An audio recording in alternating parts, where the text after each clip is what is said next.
Padi dan beras putih tempatan. Assalamualaikum dan salam Malaysia Madani.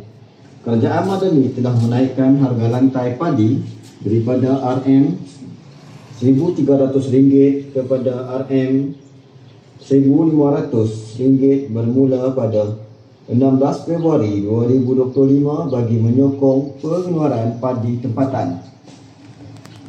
Kerajaan turut menyalurkan subsidi berjumlah RM150 juta selama 6 bulan bagi mengekalkan harga beras putih tempatan pada RM2.60 sekilogram.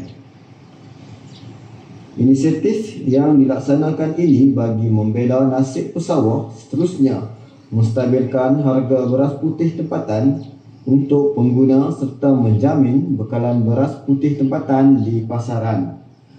Kerajaan Madani akan terus komited memastikan kebajikan rakyat sentiasa diberi keutamaan. Sekian, terima kasih. Hebahan ini disampaikan oleh Pejabat Penerangan Daerah Bandar Baru. Assalamualaikum dan salam Malaysia Madani. Rang Undang-Undang Pembaharuan Semula Bandar RUU PSP bertujuan memperbaharui kawasan bandar yang usang secara teratur dan mampan. Ia memastikan pembangunan semula memberi manfaat kepada rakyat melalui perancangan yang lebih cekap. RUU ini juga menitik beratkan hak penduduk dengan memberi peluang untuk menyuarakan pandangan serta menjamin pampasan dan penempatan semula yang adil. Warisan budaya turut dilindungi dalam proses pembangunan. Pelaksanaan RUU PSB akan mewujudkan bandar yang lebih moden, selamat dan mesra komuniti. Semua pihak diseru untuk menyokong usaha ini demi kesejahteraan bersama. Kerajaan Madani akan terus komited memastikan hak dan kebajikan rakyat sentiasa diberi keutamaan. Sekian, terima kasih. Hebahan ini disampaikan oleh Pejabat Penerangan Daerah Bandar Baharu. Ini adalah hebahan Pindaan Akta Komunikasi dan Multimedia 1998, Akta 588. Assalamualaikum warahmatullahi wabarakatuh. Salam Malaysia Madani. Kerajaan telah membentangkan cadangan pindaan Akta Komunikasi dan Multimedia 1998 atau Akta 588 dengan 3 kategori cadangan utama, iaitu pembangunan industri, keselamatan rangkaian dan penggunaan media baru. Pindaan ini merupakan usaha penambahbaikan kepada akta sedia ada dan salah satu tindakan tegas serta proaktif kerajaan bagi membantras aktiviti jenayah dalam talian untuk menjadikan internet sebagai platform yang lebih selamat. Sekian, terima kasih. Tuan-tuan dan puan, adalah hebahan program penerapan nilai-nilai murni sempena sambutan Nuzul Quran dan Ihya Ramadan bersama YB Menteri Dalam Negeri.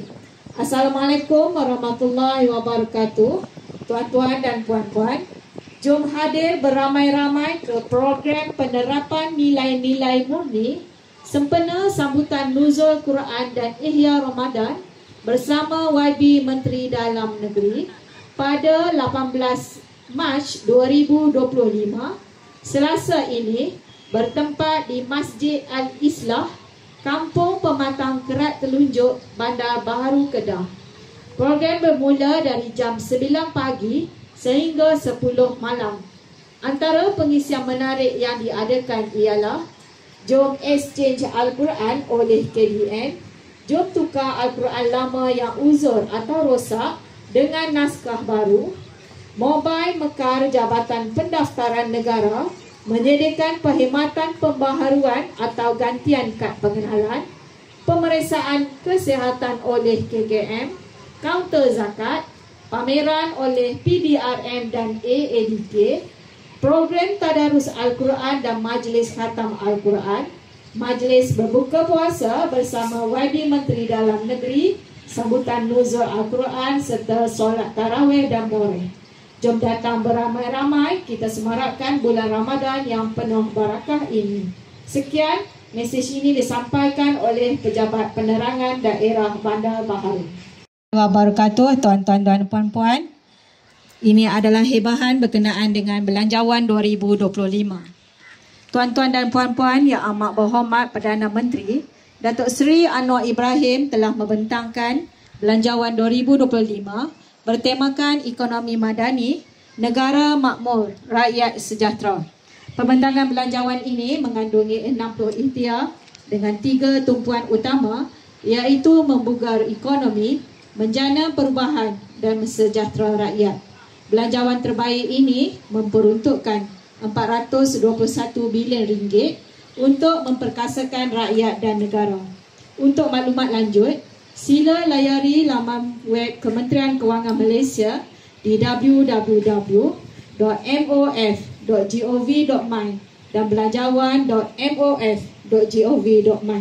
Sekian, terima kasih. Hibahan ini daripada Jabatan Penerangan Malaysia. Negara makmur, rakyat sejahtera. Pembentangan belanjawan ini mengandungi 60 ikhtiar dengan 3 tumpuan utama, iaitu membugar ekonomi, menjana perubahan dan mensejahtera rakyat. Belanjawan terbaik ini memperuntukkan 421 bilion ringgit untuk memperkasakan rakyat dan negara. Untuk maklumat lanjut, sila layari laman web Kementerian Kewangan Malaysia di www.mof.gov.my dan belanjawan.mof.gov.my. Sekian, terima kasih. Hibahan ini daripada Jabatan Penerangan Malaysia. Telah menaikkan harga lantai padi daripada RM1,300 kepada RM1,500 bermula 16 Februari 2025 bagi menyokong pengeluaran padi tempatan. Kerajaan turut menyalurkan subsidi berjumlah RM150 juta selama 6 bulan bagi mengekalkan harga beras putih tempatan pada RM2.60 sekilogram. Inisiatif yang dilaksanakan ini bagi membela nasib pesawat seterusnya menstabilkan harga beras putih tempatan untuk pengguna serta menjamin bekalan beras putih tempatan di pasaran. Kerajaan Madani akan terus komited memastikan kebajikan rakyat sentiasa diberi keutamaan. Sekian, terima kasih. Mesej ini disampaikan oleh Jabatan Penerangan Malaysia.